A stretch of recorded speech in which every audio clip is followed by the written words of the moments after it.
ఎప్పుడన్నా వచ్చినా అన్న జాతరకు? చాలాసార్లు వచ్చినా, అంటే చిన్నప్పటి పెద్ద జ్ఞాపకం ఎక్కువ లేదు కానీ ఎంపీ అయినాక తెలంగాణ ఏర్పాటు కావాలని మొక్కి 2013లో అప్పుడు అనేక సార్లు వచ్చినా ఒక మాట యాదుకున్నది. 2014లో తెలంగాణ బిల్ ఫిబ్రవరి 13 రోజు పార్లమెంట్ ఇంట్రడ్యూస్ అయ్యే రోజే సేమ్ డే వనం నుంచి దేవతలు కిందికి మన గద్దెల కాడికి వచ్చారు అనేది లెక్క కరెక్టేనా కాదు? అంటే మనం 60 ఏళ్ళ నుంచి జనం ఎట్లయితే తెలంగాణ కావాలి తెలంగాణ అంతకుముందు కూడా ఎవరు వచ్చినా బెల్లం ముద్దలు పెట్టుకొని జై సమ్మక్క సారలమ్మ జై తెలంగాణ శివరాత్రి ఉంటే కూడా అనుకుంటూ వచ్చేది. ఆ తర్వాత నేను అక్కడ అప్పుడు ఎమ్మెల్యేగా ఉన్నది 2009 నుంచి 14 వరకు.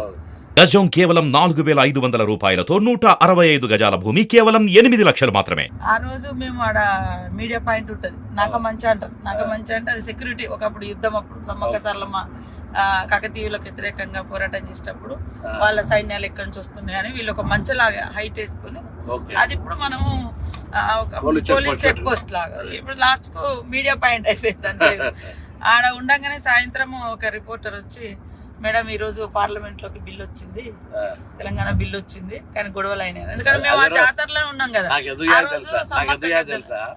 పేపర్ స్ప్రే అదే రోజు స్పీకర్ అడ్డం నిలుస్తున్నాం మేము, బిల్లు పెడుతున్నంటే మొత్తం రాజగోపాల్ ముందు నుంచే బిల్లు పెట్టనీయం అంటుండే.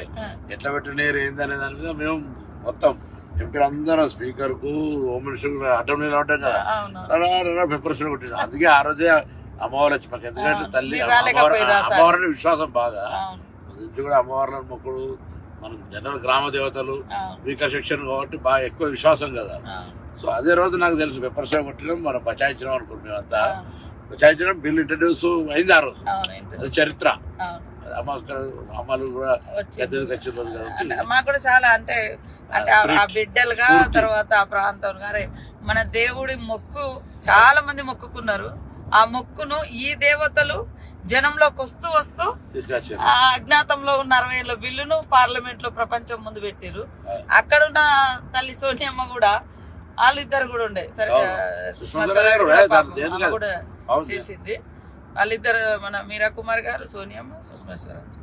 అట్లా చాలా చాలా అంటే మహిమలు ఉన్నది అనడానికి అదొక నమ్మకం. చాలా మంది ఇంతమంది ఆఫీసర్లు అక్కడ పనిచేస్తారు కదా, ఎవ్వరికేం కదా, అందరు మంచిగా అంటే సంతోషంగా మళ్ళీ అందరు ప్రమోషన్లతోటి ఆనవాయితీగానే వస్తున్నది.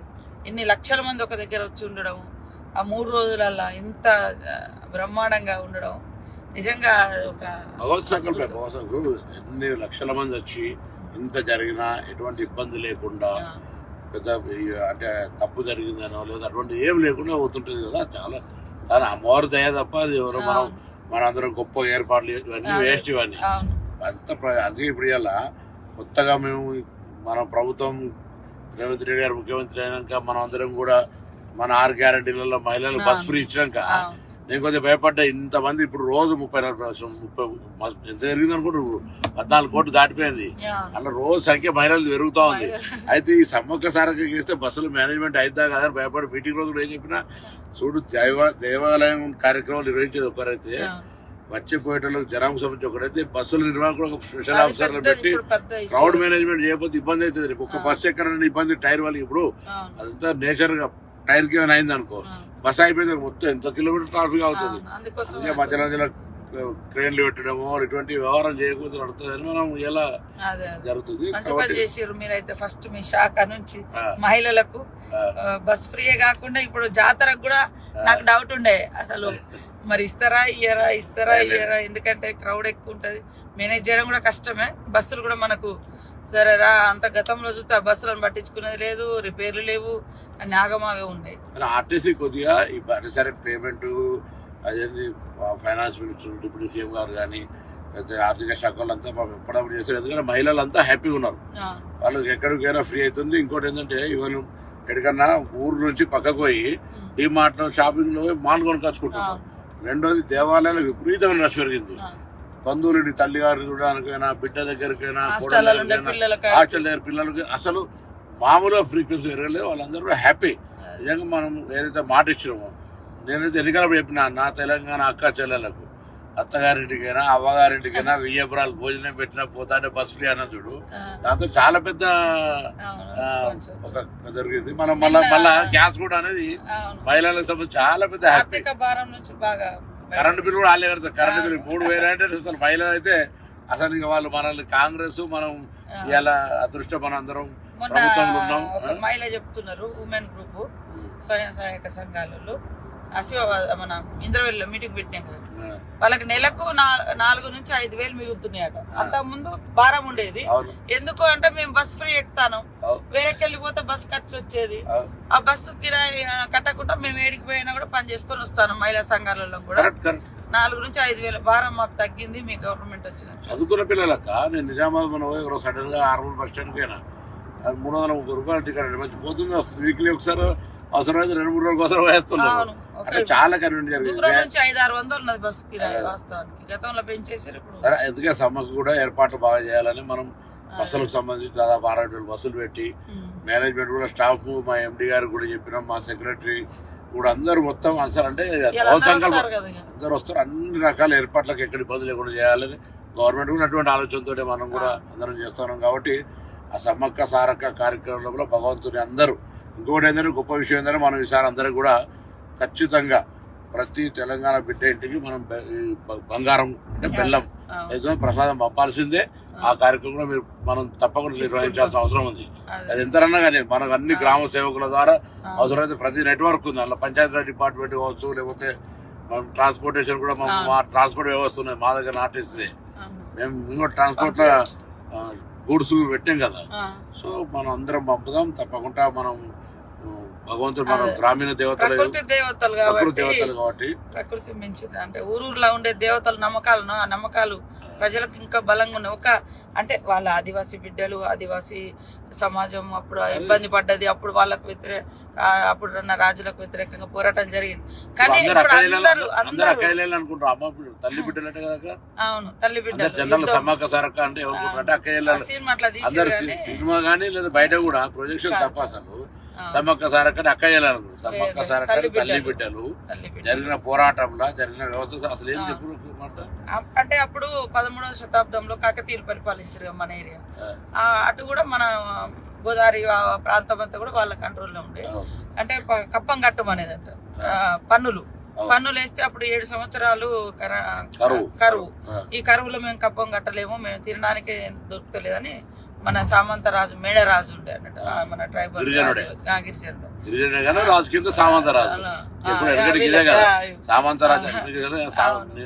సామంతరాజులు జమీందారులు జాగీర్దారులు 1947 స్వతంత్రం రాకముందు అంతా కూడా వాళ్ళది ఉండే రాజ్యం. మళ్ళీ ఎట్లయితే స్వతంత్రం వచ్చి మనం భారతదేశంలో ఇల్లేమో వాళ్ళంతా కాంగ్రెస్ నాయకులు ఎమ్మెల్యేలు ఎంపీలు అయిపోయి మళ్ళీ ఇప్పటికీ దాని తర్వాత తెలంగాణ ఉద్యమం వచ్చింది. మళ్ళీ ఆననేమో మనం ముక్తి కోసం విముక్తి కోసం అన్నాం. ఇలా నీళ్లు నిధుల కోసం ఆనాడు జరిగింది, మళ్ళీ ఇదే జరిగింది. ఆయన ఇబ్బంది పెడితే మేము కట్టలేమంటే కాకతీయులు యుద్ధం ప్రకటించారు. వీళ్ళ దగ్గరేమో మంచి ఆధునికమైనటువంటి ఆయుధాలు, ఆధునిక ఆయుధాలు, మన దగ్గరేమో బల్లలు, బర్షలు, బాణాలు. అట్లా కూడా పాపం యుద్ధం చేసిర్రు. మంచా కాడికి వచ్చినాక వెనక నుంచి కాకతీయ సైనికుడు వెనక నుంచి సమ్మక్కను బర్షతో పొడిచి ఆమె గుట్టలకు వెళ్ళి ఆ చిలుకల గుట్టలో అదృశ్యం అయిపోయింది. ఇంకా కనపడకుండా ఆమె వాడిన వస్తువులు దొరికినాయి.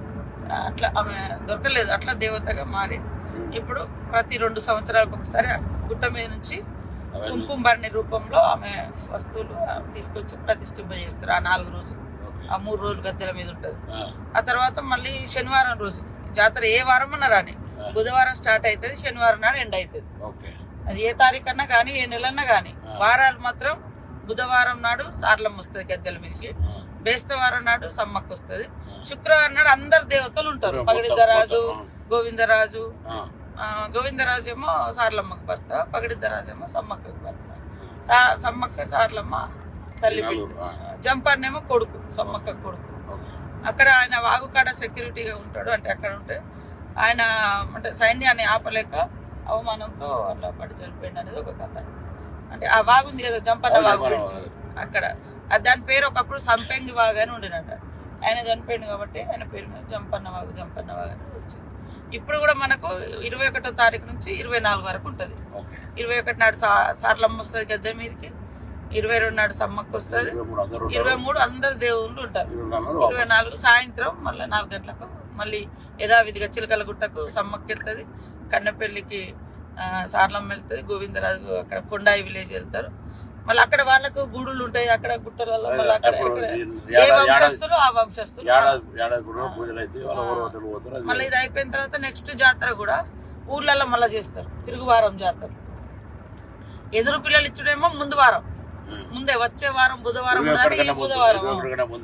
చాలా మంది మన తెలంగాణలో అందరు కూడా జాతరకు ఉన్నదంటే ఖచ్చితంగా వేములవాడకు వచ్చి ఇక్కడ మొక్కులు తీసుకుని అక్కడికి వస్తారు. మొన్న మేము కూడా మా అమ్మ నాన్న అంత ఫ్యామిలీ అంతా ఫస్ట్ ఆడికి వచ్చారు, ఆడికి పోయి తర్వాత ఇక్కడికి పోవడం మన శివరాత్రి జాతర. అసలు వేములవాడ మామూలు ఇవాళ సోమవారం కదా, లక్షల మంది ఉంటారు.